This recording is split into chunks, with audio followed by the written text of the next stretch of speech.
जोहार नमस्कार, मैं उमेश कुमार एक बार फिर से आप सभी का इस नए सेगमेंट में स्वागत करता हूं, अभिनंदन करता हूं, इस्तकबाल करता हूं।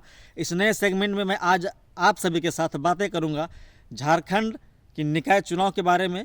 मैं आप सभी को बता दूं कि या आप सभी को ज्ञात है कि झारखंड में विधानसभा चुनाव संपन्न हो चुके हैं और इंडिया गठबंधन की सरकार बन चुकी है और अब वर्तमान परिदृश्य में और परिस्थिति में झारखंड सरकार ने निकाय चुनाव करने को लेकर तमाम तैयारियां शुरू कर दी गई है।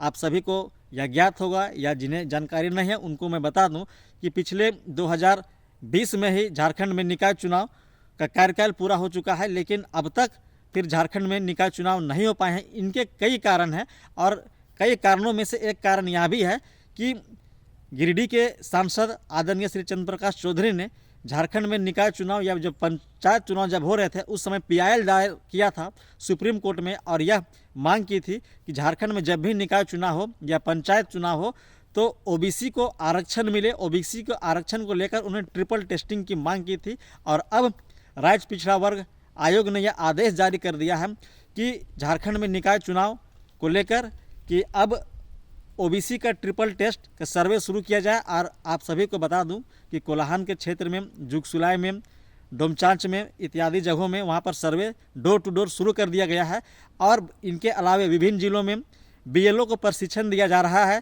कि वे ट्रिपल टेस्टिंग के लिए ओबीसी के ट्रिपल टेस्टिंग के लिए संबंधित प्रशिक्षण प्राप्त करके वे डोर टू डोर सर्वे करेंगे। पहला सर्वे बूथ लेवल के बाद वार्ड लेवल पर, उसके बाद निकाय लेवल पर सर्वे किए जाएंगे। आप सभी को मैं बता दूं कि राज्य पिछड़ा वर्ग आयोग ने सभी जिलों को प्रपत्र जारी किया है और प्रपत्र में ओबीसी और ओबीसी से जुड़े लोगों की उनके नाम, उनका पता, उनका लिंग, उनका जात, धर्म सभी उस प्रपत्र में भरे जाने हैं। उस प्रपत्र को भरे जाने के बाद उपायुक्त के पास और उपायुक्त के बाद फिर यह आयोग को सौंपा जाएगा और उन तमाम तरह की जानकारियों को इकट्ठा करने के बाद यानी कि ट्रिपल टेस्ट की प्रक्रिया करने के बाद झारखंड में निकाय चुनाव होना है। मैं आप सभी को बता दूं क्योंकि झारखंड में निकाय चुनाव नहीं हुआ है, इसी के कारण जो 15वां वित्त आयोग का जो आवंटन की राशि होती है 1600 करोड़ रुपया केंद्र सरकार के द्वारा जो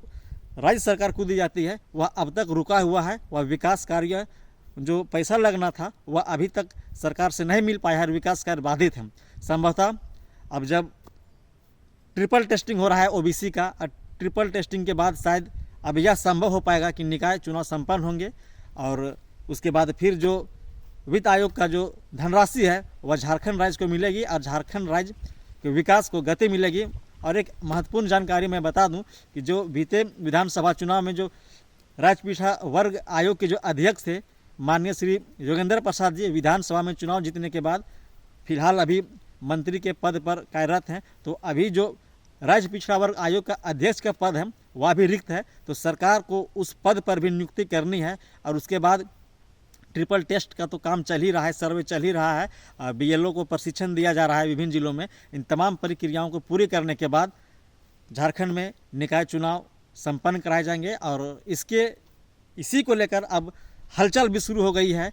प्रत्याशी एक्टिव हो गए हैं, विभिन्न राजनीतिक दल एक्टिव हो गए हैं। तब देखना है कि कब तक ट्रिपल टेस्ट का जो प्रक्रिया है जो अंडर प्रोसेस है संपन्न होता है और निकाय चुनाव झारखंड में संपन्न होगा। आप सभी ने इस वीडियो को सुना जो कि निकाय चुनाव पर आधारित था। नेक्स्ट वीडियो में नेक्स्ट टॉपिक के साथ आपके साथ जुड़ेंगे। तब तक के लिए धन्यवाद। जोहार, नमस्कार।